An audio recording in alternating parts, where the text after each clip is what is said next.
మీకు అన్యాయం జరగాలన్నది నా అభిప్రాయం కాదు. కాని జరిగింది. అవశ్యం మనం దుర్యోధనునికి అతిన్యాయం చేస్తున్నాం. అది నాకు తెలుసు. కాని నేను నిస్సహాయుడిని. అతిన్యాయం అంటే ఏమిటి మావయ్య గారు? న్యాయం చేస్తున్నప్పుడు మనసులో ప్రేమ గాని, ధర్మం గాని, ఆనందం కాని లేకుండా కేవలం ఒక అలసటతో, శ్రమ నుండి బయటపడాలన్న కోరికతో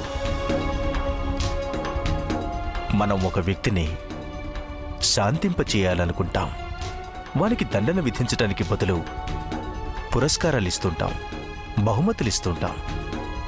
దీనినే అతిన్యాయం అంటారు తల్లి. అతిన్యాయం వాస్తవానికి న్యాయం చేసేవారికి ఓటమి, పరాజయమది.